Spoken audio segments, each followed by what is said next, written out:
Bom, pessoal, continuando aqui nossas aulas de estatística, a gente estudou até o presente momento as medidas de tendência central e agora a gente vai trabalhar um pouco no que diz respeito às medidas de dispersão.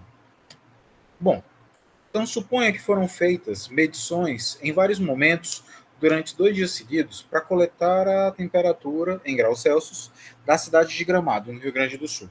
Os resultados obtidos estão registrados a seguir. Primeiro dia, segundo. Observe que a temperatura média de cada um dos dias foi 9 graus. Mas se quisermos saber em qual desses dias a temperatura foi mais estável, ou seja, em qual desses dias a variação de temperatura foi menor, como é que a gente faz? Então é muito comum você ouvir nos noticiários falar ali da temperatura média de uma determinada região. Então digamos ali que a temperatura média em Crateús seja, sei lá, 32 graus. Obviamente, isso é uma estimativa. Então, se você pega um intercurso de 15 dias, durante os 15 dias não deve ter feito 34 graus, por exemplo. Em dias podem ter feito 32, 35, um dia mais nublado 29 e assim por diante. Ou seja, houve oscilação de temperatura de um dia para o outro. E aí, quando você para e pensa na medida estatística média, a média ela toma como referência só o comportamento, como o próprio nome já sugere, médio dessa distribuição. Ela não necessariamente observa individualmente cada uma delas, e sim dá uma estimativa do valor geral sobre aquele agrupamento. Mas se eu quiser justamente saber em que dia ou então em que período dessa quinzena houve a menor variação, digamos que hoje seja terça, está fazendo 32. Amanhã é quarta, está fazendo 35. Depois é quinta, está fazendo 33. E assim por diante. Provavelmente há 2 ou 3 dias seguidos em que a variação foi mais discreta, foi um pouco menor, e que você teve a sensação térmica de que nem esquentou, nem esfriou. Então houve ali a menor variabilidade possível. Em estatística, a gente tem muito a, a sutileza de ver que variabilidade é essa. Em outras palavras, em que dias, em que momentos houve a menor variação possível com respeito à média. Então, já que a minha média ela me dá uma estimativa mais global, observada essa estimativa global, como é que eu faço para tentar entender as pequenas variações com relação a essa estimativa global? Então, quando eu falo em medidas de dispersão, agora eu estou pensando no seguinte problema. Eu tenho um agrupamento, sou capaz de entender o comportamento médio daqueles dados, usando, para tanto, a média aritmética, e agora eu quero entender como é que é o comportamento desses dados com relação a essa média. Eles estão acima da média, estão abaixo da média? Quão acima? Quanto eles estão acima? Quanto eles estão abaixo? Onde é que eu encontro a maior variabilidade? A menor variabilidade?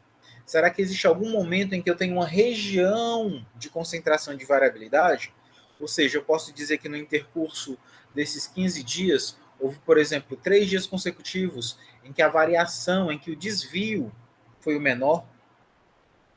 Então agora a gente vai começar a se ater a esses pequenos detalhes.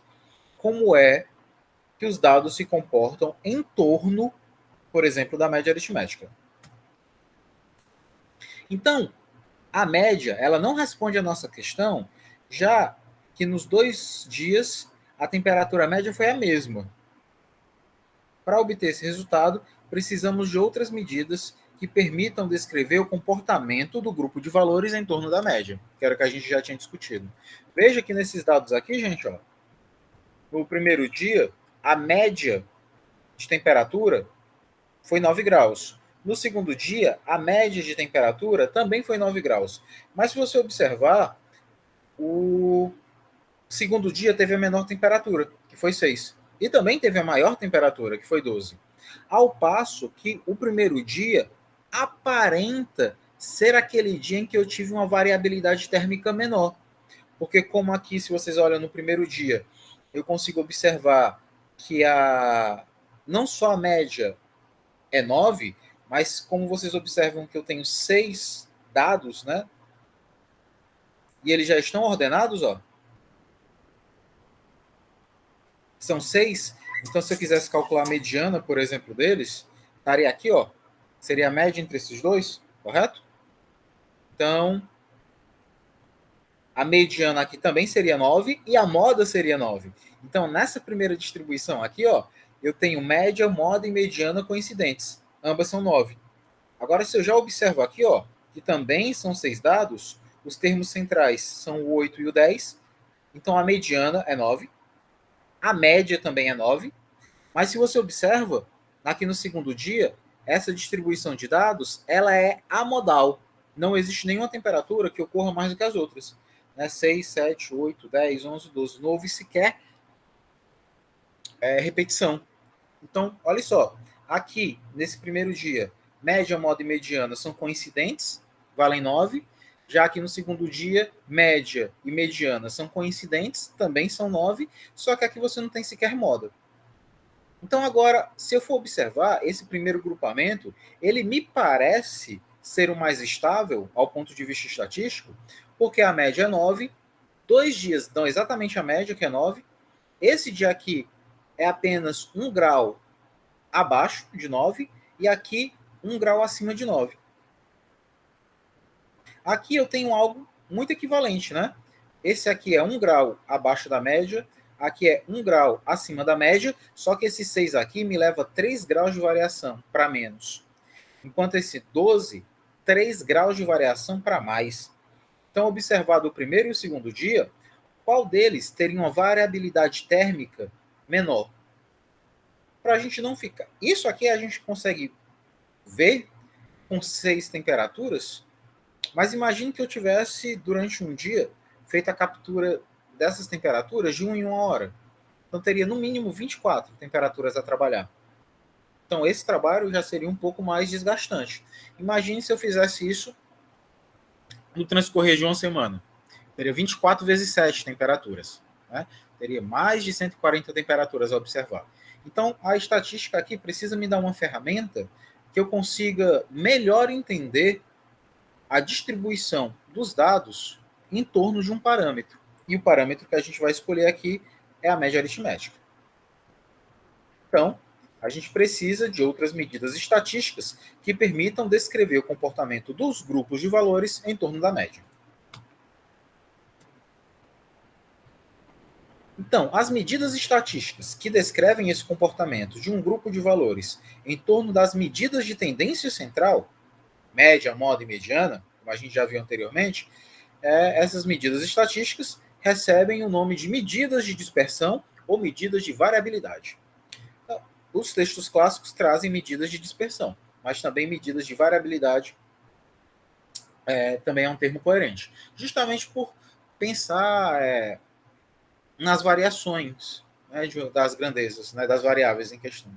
Isso daqui já nos dá um insight do que a gente pode vir a encontrar, porque se eu estou falando variabilidade, né, eu estou falando, sei lá, de uma taxa de variação, de uma forma ou discreta ou contínua, de entender como é que as grandezas se correlacionam ao ponto de vista variacional, então é bem natural imaginar que em algum momento dos nossos estudos de probabilidade a gente tenha que invocar a ferramenta derivada.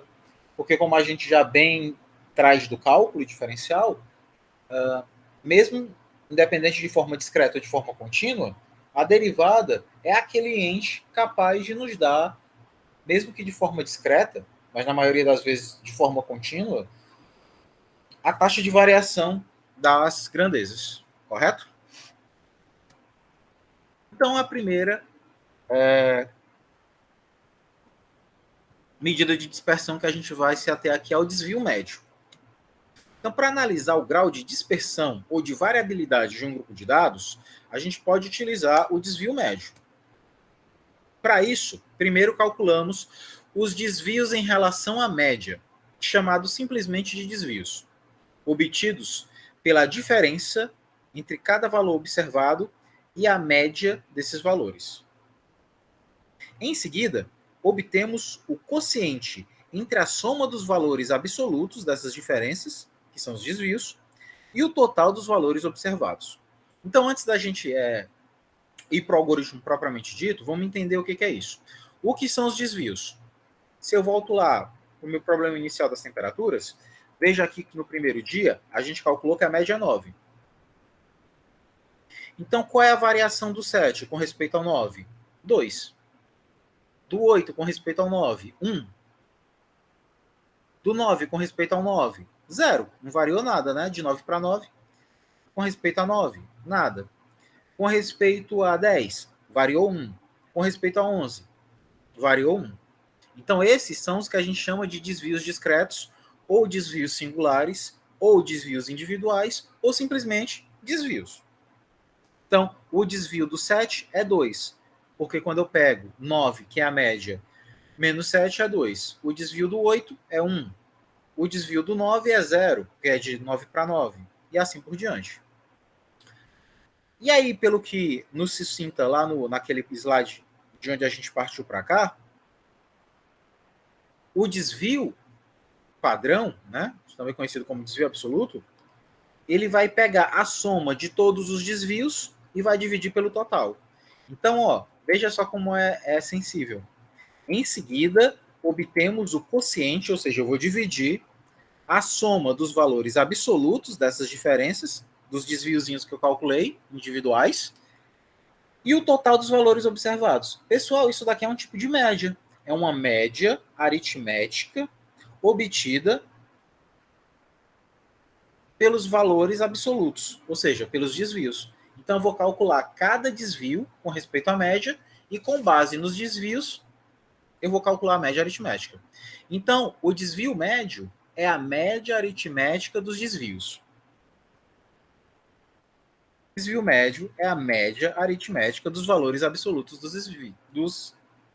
desvios. Odécio, por que está falando aí valor absoluto? Porque eu sempre considero positivo. Ok? Exemplo, vamos indicar aqui o desvio médio por dm. Ok? Bem autoexplicativo. Então, essa daí é a fórmula. Então, o desvio médio é x1 menos x barra. Lembre que o x barra, na aula passada, a gente simbolizou como sendo a média aritmética. Aí x1 é o primeiro dado. Aí o próximo aqui quem é? É o módulo de x2 menos x barra. x2 é o segundo dado que você está observando. E o x barra é novamente a média. Até que no último, tu tem o xn menos x barra. O xn é o último dado que você observa e o x barra é a média. Eu estou tomando aqui o módulo porque eu estou apenas considerando diferenças positivas. Por isso que eu estou colocando aqui o módulo para, por mais que a subtração dê negativo, você considere em módulo, ou seja, você considere positivo. Dividido pelo total. Ok? Isso daqui, numa forma mais simbólica, é o somatório com i variando de 1 até n do módulo de xi menos x barra sobre n. Então, aquela ideia que a gente já viu ali mais empiricamente. Você calcula a média, de cada um dos elementos você subtrai a média, considerando sempre o valor final positivo, e tira a média do que você encontrou. Então, considerando aquela situação anterior, esses são os valores de temperatura que você encontrou no primeiro dia, que era 7, 8, 9, 9, 10, 11. Essa conta a gente fez até de cabeça, né? E aqui você vai calcular os desvios individuais. O desvio do 7, o desvio do 8, o desvio do 9, o desvio do 10 e o desvio do 11. Observe que alguns desvios aqui, pessoal, estão dando negativo. Mas é de se entender, né? Se a temperatura média, pelo que a gente calculou, foi 9, aqui estava 2 graus abaixo, por isso o sinal de negativo. Aqui, nesse dia, estava 1 grau abaixo.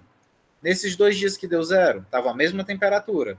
Nesse dia, estava 1 grau acima da média e nesse outro dia, 2 graus acima da média.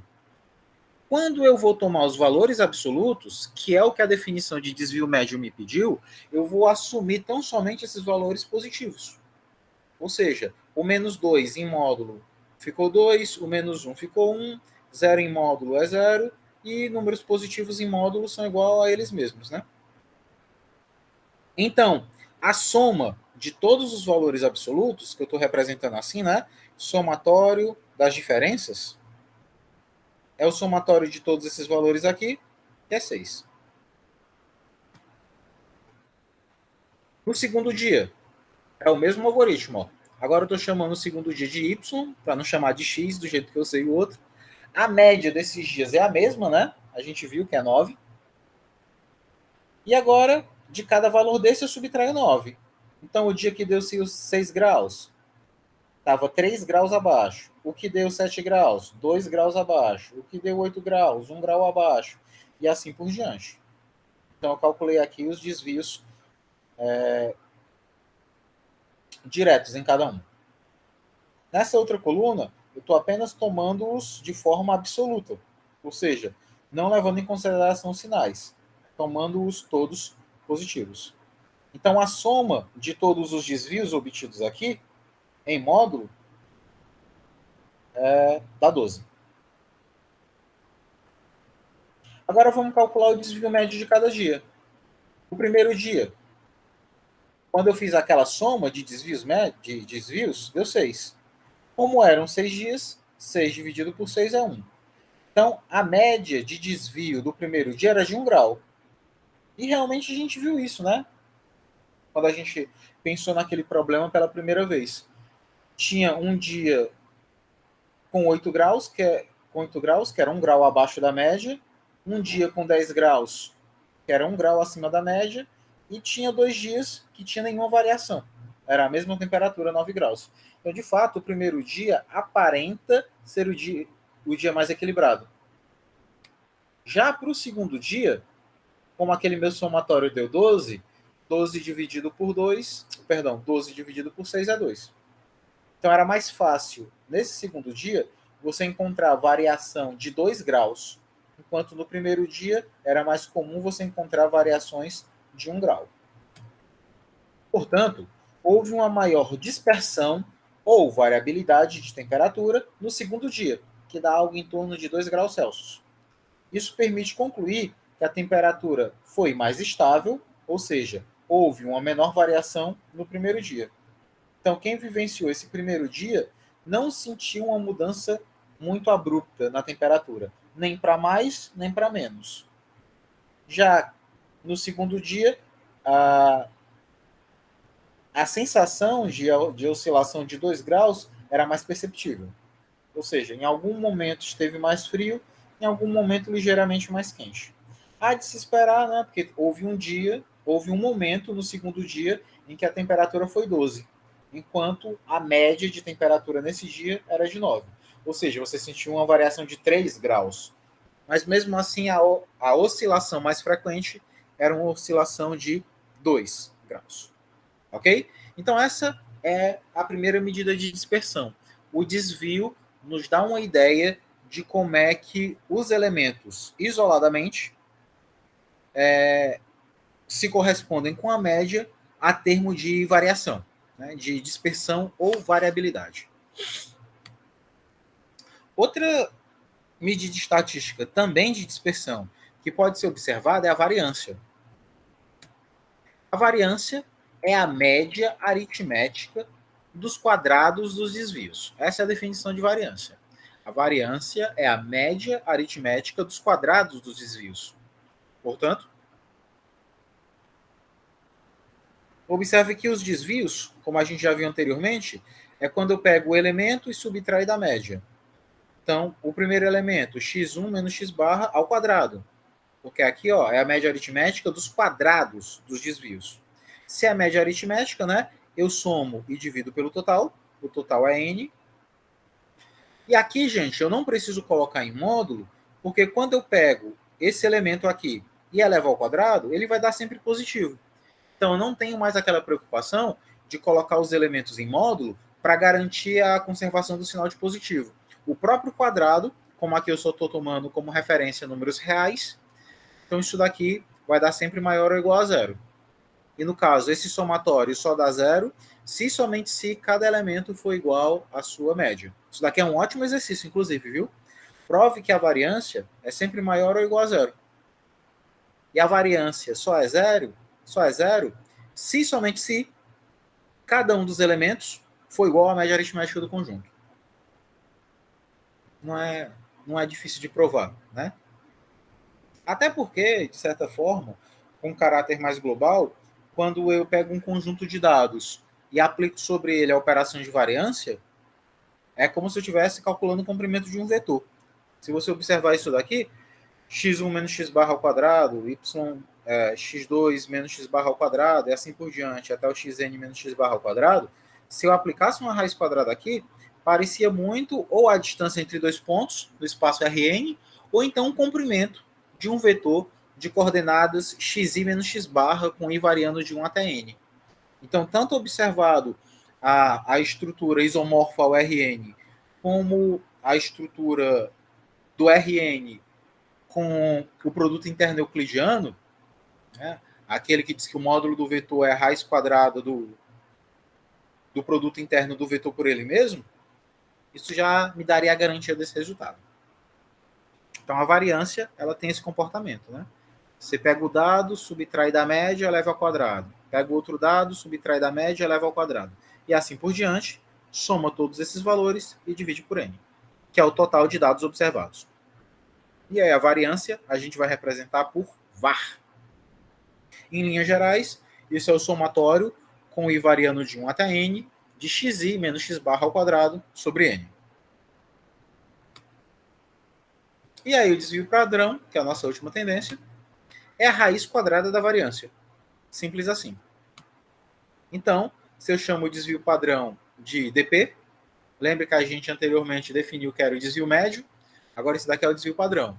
O desvio padrão é a raiz quadrada da variância. Ou seja, você pode calcular a variância e do valor obtido, então somente extrair a raiz quadrada. Então a gente pode usar essa simbologia, né? dp é igual a raiz quadrada de var. Bom, e agora vamos pensar um pouco na relação entre o desvio padrão e a variância. Agora, com base na situação das temperaturas em Gramado, vamos calcular a variância e desvio padrão relativo em cada dia. Vamos aqui construir uma tabela. Essas tabelas, pessoal, que eu estou apresentando para vocês, são tabelas muito comuns quando a gente faz isso em estatística, sabe? A gente simplesmente coloca os dados numa tabela, numa planilha, sai calculando os passos da fórmula e no final só substitui os resultados. Porque dependendo do quantitativo de dados que você está estudando, se você for jogar direto na fórmula, não tem nem espaço para colocar isso numa folha de papel. Então, o que você usa para deixar diminuta essa operação? Você faz uma tabela, né, uma planilha, alimenta com os dados e faz. E aí, ao final, para cada coluna, você tem um resultado, e com base nesses resultados, você chega, substitui e chega na medida estatística que você quer. Obviamente, as planilhas, elas já têm funções matemáticas que calculam isso. Se você for lá no Excel ou no LibreOffice, em qualquer desses pacotes utilitários e procura o pacote de planilha, ele tem a opção para calcular média, moda, mediana,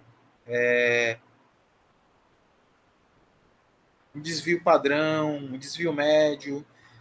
Todos têm os comandos que você seleciona o conjunto de dados e pede para que a função matemática se aplique sobre aquele conjunto de dados e ele te dá o valor. Vai ser até um exercício que eu vou fazer aqui com vocês. Bom, mas ainda não? Vamos pensar aqui no primeiro dia. O primeiro dia a gente viu que a média é 9. Então aqui os dados coletados, né? x1, x2, x3, x4, x5 e x6. Os 6 valores observados de temperatura no primeiro dia. Essa coluna aqui pega o valor e subtrai da média, tanto que eu sempre estou subtraindo de 9, que é a média. Então, cada valor da coluna anterior subtraído de 9. Então, aqui os valores. E aqui eu vou pegar esse valor e vou elevar ao quadrado. Porque como eu estou buscando aqui a minha variância, lá na variância, essas diferenças são elevadas ao quadrado, né? Então, menos 2 ao quadrado são 4, menos 1 ao quadrado é 1, 0 ao quadrado é 0, 0 ao quadrado é 0, 1 ao quadrado é 1, 2 ao quadrado são 4. Ao somar todos os valores dessa coluna aqui, você tem como resultado 10. Ok? Já no segundo dia, o algoritmo é o mesmo. estão aqui as temperaturas observadas no segundo dia. A gente viu anteriormente que a média desse conjunto é 9. Então, nessa coluna aqui, eu tenho novamente uma das temperaturas subtraídas da média, que é 9. Então, está aqui 9. E aqui a diferença entre 9 e cada uma das temperaturas observadas. Né? E aqui eu vou pegar o valor e vou elevar ao quadrado. Então, menos 3 ao quadrado, 9, menos 2 ao quadrado, 4, menos 1 ao quadrado, 1 e assim por diante. Ao somar todos os valores obtidos a essa coluna, que dá o somatório, né, desses quadrados, dá 28. E agora a gente vai calcular a variância de cada um. Olha só, a variância é a soma daqueles quadrados dividido pelo total. Como no primeiro dia a soma dos quadrados deu 10, e o total de dados eram 6, então vai ficar 10 dividido por 6, que dá aproximadamente 1,67. E para calcular o desvio padrão, pelo que a gente definiu, desvio padrão é a raiz quadrada da variância, ou seja, raiz quadrada de 1,67, que dá aproximadamente 1,29. Esqueçam isso daqui, foi erro de digitação. Impossível dar 129 graus, né? Gramado estaria pegando fogo, ao passo que Gramado, na verdade, é muito frio. Já para o segundo dia, a variância vai ser, né, a soma daqueles quadrados dividido pelo total. Como a gente viu na tabela, a soma dos quadrados deu 28, e 28 dividido pelo total, que é 6, deu 4,67, bem acima da anterior. Isso nos alerta mais sobre como o segundo dia estava mais oscilante de temperatura do que o primeiro. E aqui o desvio padrão do segundo dia vai ser novamente a raiz quadrada da variância, que é a raiz quadrada de 4,67, como eu calculei anteriormente, e dá algo em torno de 2,16. Aqui está certo, né? É aproximadamente 2,16 graus Celsius. Então, mais nítida ainda a certeza que no segundo dia houve uma variabilidade térmica maior do que do primeiro. Com isso, podemos concluir que a maior dispersão ou variabilidade ocorreu no segundo dia. Ou seja, o segundo dia foi o que apresentou as temperaturas menos homogêneas. Portanto, caracteriza um grupo menos regular. Bom, isso é o caso no qual a gente conseguiu observar o comportamento das medidas de dispersão em casos discretos. Ou seja, naquele caso em que eu tenho os dados ali bem observáveis, mas ainda tenho poucos, né? Observe que para cada dia eu trabalhei apenas com 6 dados. Imagine se eu fosse observar a temperatura de Gramado de hora em hora durante uma semana. Então teria um quantitativo bem maior de dados a tratar. Quando eu tenho um quantitativo maior de dados a tratar, é muito comum que, para tanto, eu use tabela e agrupe os dados em intervalos, como a gente fez na aula anterior. Então, como é que eu faço para obter minhas medidas de dispersão se meus dados se encontram agrupados? Então, vamos pensar aqui na variância e no desvio padrão para dados agrupados. Para obter a variância e o desvio padrão, com os valores agrupados sem intervalos, procedemos de modo semelhante ao cálculo de variância e de desvio padrão, utilizando a variância para a variância a média aritmética ponderada dos quadrados dos desvios. E a fórmula é essa. O que eu estou lhe dizendo é o seguinte: quando eles não estão agrupados em intervalos, eu tenho apenas as frequências absolutas, eu sei que o primeiro dado apareceu F1 vezes, o segundo dado F2 vezes, o terceiro dado F3 vezes, até que o enésimo dado, ou seja, o último dado observado, apareceu Fn vezes. Então, é semelhante à fórmula que eu tinha anterior, né? A diferença é que eu tinha aqui, ó, eu tinha só x1 menos x barra ao quadrado, x2 menos x barra ao quadrado, até o xn menos x barra ao quadrado. Mas é porque aqui eu presumia, de certa forma, que cada um deles só aparecia uma vez. Agora não. Eu estou presumindo que o x1 aparece f1 vezes na distribuição, o x2 aparece f duas vezes, o x3 f3 vezes, até que esse dado xn aparece fn vezes.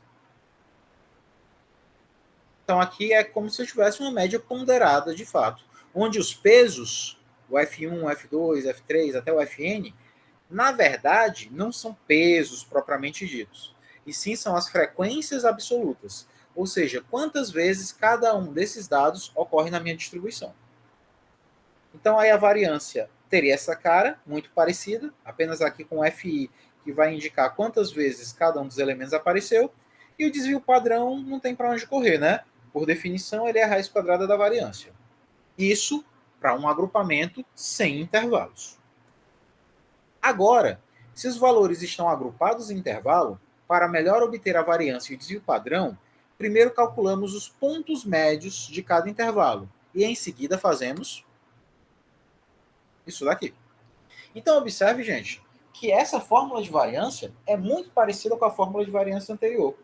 A diferença é que ao invés de eu ter aqui x1, x2, x3 até o xn, eu não tomo, não tomo em consideração o valor da variável, e sim o ponto médio da classe a qual a variável pertence. Então é muito comum, quando a gente está ali estudando dados agrupados em intervalos, que a gente faça uso da estimativa do ponto médio da classe. Então é natural de se esperar que, se de forma discreta aparece x1, x2, x3 até o xn, quando não existe amostra intervalada, é natural pensar que, se há intervalos, os x1, x2 e xn sejam, na verdade, representados pelos pontos médios das classes onde eles se encontram. Então, basicamente, a diferença de um para outro é que, quando você tem o agrupamento em intervalos, ao invés de usar x1, x2 até o xn, eu posso usar o ponto médio 1, ponto médio 2 até o ponto médio n. Isso para variância. Observe que o desvio padrão é totalmente invariante, né? Ele é sempre e tão somente a raiz quadrada da variância. Vamos fazer aqui um exemplo. Uma indústria produz 5.000 parafusos por dia. Foram coletados para análise 100 medidas de diâmetro de parafusos, em milímetros. Vamos determinar a média e o desvio padrão da distribuição dos dados coletados. Então, pronto. Observe que eu tenho aí, ó, com 1,1 milímetros de diâmetro, tinham 12 parafusos. 1,2 milímetros, 27. 1,3 milímetros, 35. 1,4 milímetros, 20. 1,5 milímetros, 6. Com um total de 100 parafusos observados. Observa, gente, que aqui eu não tenho dados agrupados em intervalos. Então eu não preciso me preocupar com ponto médio de classe. Basta que eu me preocupe com as frequências, né? No caso aqui, com as FIs, com as frequências absolutas. Então vamos pensar. Para obter a média, calculamos a média aritmética ponderada da distribuição, que é essa daqui. Odécio, o que me justifica essa média?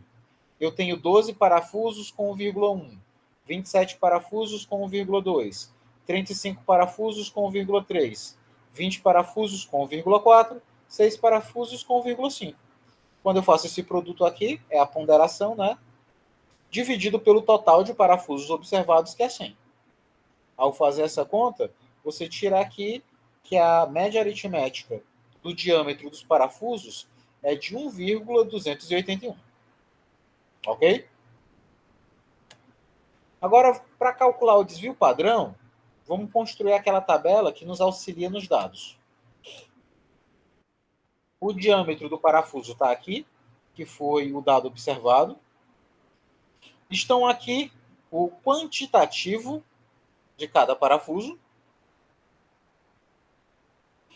Aqui, ó, eu tenho xi menos x barra. Ou seja, eu tenho a variável em questão, ou seja, o tamanho do diâmetro do parafuso, menos a média. Então, olha só, a nossa média deu 1,281. Então, se eu pego esse valor aqui, ó, que é 1,1, e subtraio da média, que é 1,281, dá isso. Se eu pego agora 1,2 e subtraio da média, dá isso. Observe que essa coluna aqui, ela retrata o valor do diâmetro que eu tinha menos o valor da média. Então, cada valor desse daqui é obtido pegando os valores dessa coluna e subtraindo da média. Então, ó, esse cara é menor do que a média, esse é menor do que a média, por isso que a diferença deles deu negativa. Já esse são maiores do que a média. Portanto, as suas diferenças deram positivas. Então, o que eu encontrei aqui são os desvios simples, né? Que é quando eu pego o próprio valor da variável e subtraio da média. Agora eu vou calcular os quadrados desses valores. Odécio, por que eu tenho que calcular o quadrado desses valores? Porque a variância ela é uma média de quadrados. Então eu preciso obter os quadrados antes de calcular a média. Então vou aqui, ó, pego o quadrado. Pego cada valor dessa coluna aqui, que é o xi menos x barra, e elevo ao quadrado. Dá esses valores aqui. Odécio, está acontecendo um negócio meio estranho, porque aqui eu tinha, por exemplo, 0,2 e o quadrado dele está dando 0,04. Parece que esse camarada fez foi diminuir quando eu elevo ao quadrado. Mas isso é verdade, né, pessoal? A gente sabe que números no intervalo entre 0 e 1, quando elevados ao quadrado, eles ficam menor. Então, por exemplo, 0,1 ao quadrado dá 0,01. 0,5 ao quadrado dá 0,25. Quando você observa, quando eu pego um camarada entre 0 e 1 e elevo ao quadrado, o resultado obtido é menor do que o resultado original. Então, você pode dizer que a função x ao quadrado, né, nesse caso, no intervalo entre 0 e 1, ela assume, né, ela não é totalmente crescente. Basta que você observe o sinal da derivada. Bom, e aqui, nessa outra coluna, eu vou pegar os FIs e multiplicar pelo seu respectivo quadrado. Como assim, Odécio? Quem é o meu primeiro dado? É os 1,1. Qual é o quadrado relacionado a ele? É esse daqui, 0,032761. Quando eu faço o produto desse camarada por esse, dá isso daqui. Quando eu pego esse 1,2 e multiplico ele pelo quadrado relacionado, que é esse, dá isso daqui. E assim por diante. Essa coluna dos FIs x menos x barra ao quadrado é a frequência obtida do cara vezes o seu quadrado. E aqui ao final tem o somatório de todos esses valores. Que deu 1,1539.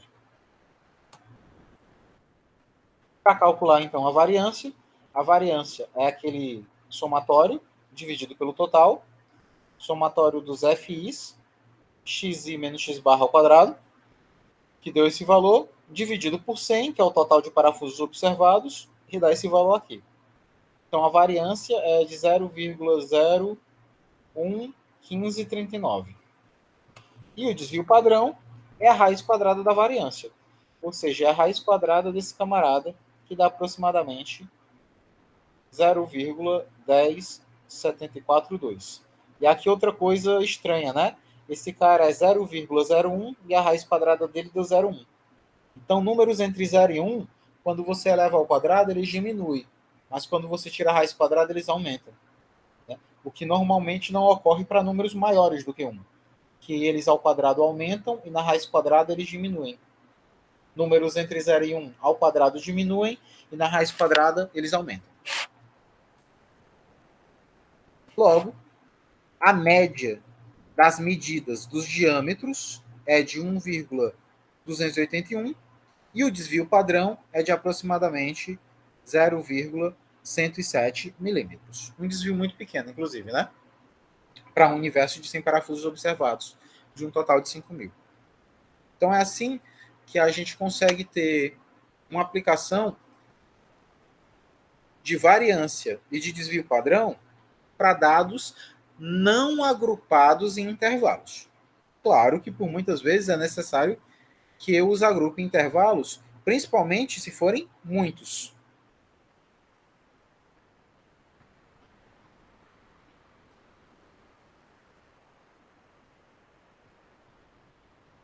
Bom,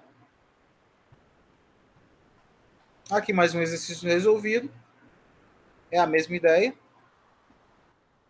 Então, o número de acidentes no trecho de uma rodovia federal foi computado mês a mês durante o primeiro semestre, e aí foram obtidos esses 6 dados. Calcule o desvio médio e desvio padrão desse grupo de dados. Primeiro a gente vai calcular a média, que é a tendência central usada tanto para o cálculo do desvio médio, como da variância, como do desvio padrão. Lembrando que o desvio padrão é a raiz quadrada da variância, né? Então é natural primeiro se calcular a variância, depois o desvio padrão. A média aritmética de 6 dados é a soma deles dividido por 6, que deu redondinho, né? Deu 21. O desvio médio, lembrando, você pega cada valor, subtrai da média, em valores absolutos, né? Todos eles em módulo, para ficarem sempre positivos. Então, os valores eram 20, subtrai de 21, que é a média, 14, subtrai de 21, que é a média, 15, subtrai de 21, que é a média, e assim por diante.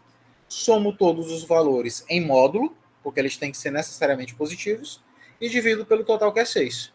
E aqui deu 5. Para calcular o desvio padrão, é interessante que você calcule primeiro a variância. E para isso, você tem que fazer a média aritmética dos quadrados dos desvios em relação à média dos valores observados. Bom, tá aqui, né? A mesma coisa do anterior, só que em lugar de eu aplicar o módulo, na verdade eu pego e os elevo ao quadrado, né? Se eu pego aqui a relação entre o desvio médio e a variância, a pouca diferença que eles têm é que enquanto o desvio médio toma apenas o módulo da diferença, a variância toma o quadrado dessa diferença. Então observe que de um para o outro, basicamente você elevou ao quadrado cada um dos termos, né, em questão, cada uma das diferenças. Então, fazendo essa conta, você encontra 34 como variância desse conjunto. E o desvio padrão não tem para onde correr. O desvio padrão é a raiz quadrada da variância, ou seja, o desvio quadrado, a raiz quadrada de 34, que dá aproximadamente isso. Como já deu para notar, por muitas vezes, para ter uma melhor qualidade de aproximação, você tem que usar calculadora, né? É algo muito natural em estatística, fazer uso de planilha, calculadora e afins, para ter uma medida mais justa, né? Mais próxima. Lógico, existem métodos analíticos ali, de análise numérica, que permite que você faça boas aproximações. Mas, em linhas gerais, uma calculadora é bem-vinda nesses casos. Portanto, o desvio médio é de 5 acidentes e o desvio padrão é de aproximadamente 5,83 acidentes. No caso aqui em contabilidade, né, imagine aí que você tem uma auditoria anual de uma empresa e que foram anotado o tempo necessário para se realizar uma auditoria em 50 balanços.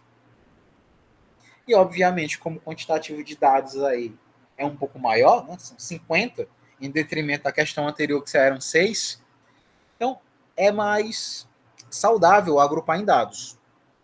Então, veja bem, o tempo de auditoria de 10 a 20 minutos, houve 3 relatos. Entre 20 e 30 minutos, 5 relatos. Entre 30 e 40 minutos, 10 relatos. E assim por diante. Até que entre 50 e 60 minutos, 20 relatos.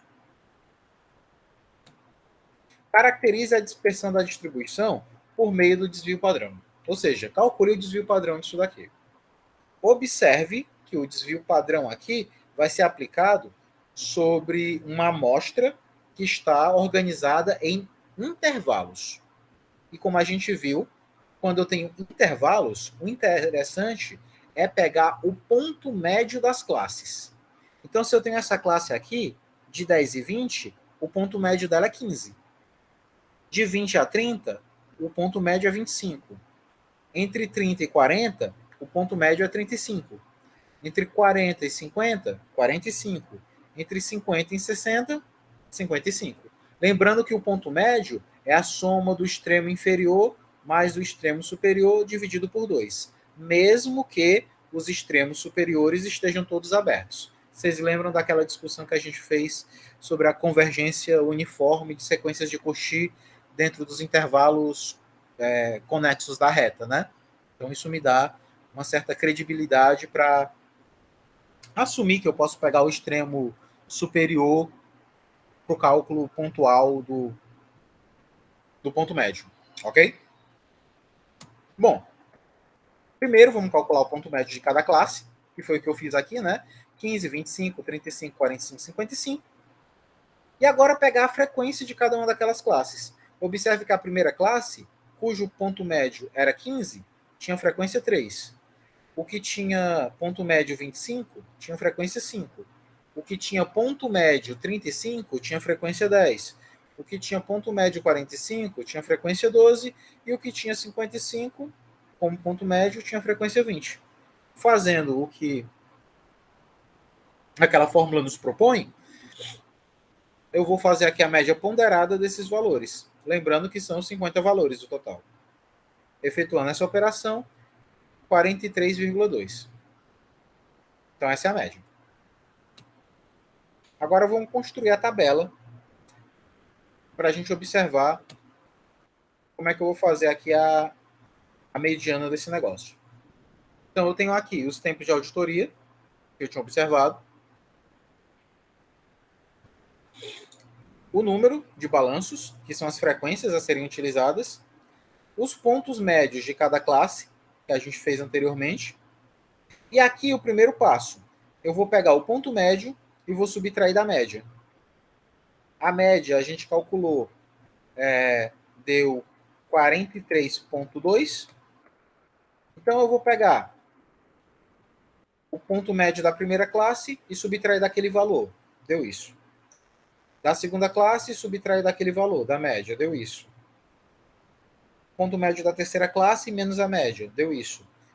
Da quarta classe menos a média. Deu isso. Da quinta classe menos a média. Deu isso. Lembrando que para calcular a variância, eu calculo sobre os quadrados. Ou seja, vou pegar cada um desses valores aqui e vou elevar ao quadrado. Pego cada valor desse e elevo ao quadrado. E agora, para encontrar esse valor, né, esse termo que aparece lá na formulação da variância, eu vou pegar cada frequência e multiplicar pelo quadrado da diferença. Então aqui eu tenho uma frequência 3, vezes esse valor, dá isso. Uma frequência 5, vezes esse valor quadrado, dá isso. E assim por diante, até que eu chegue 20, vezes esse valor quadrado, que dá isso. Então, o somatório de todos esses dados dá isso. Ok? Portanto, a variância vai ser a média, ou seja, eu vou pegar aquela última coluna e vou dividir pelo total de dados observados, que é 50. Então, 7.538 por 50 dá isso. E o desvio padrão é a raiz quadrada da variância, ou seja, é a raiz quadrada desse valor, que dá aproximadamente 12,3. Logo, podemos dizer que os valores observados se distanciam cerca de 12,3 minutos da média.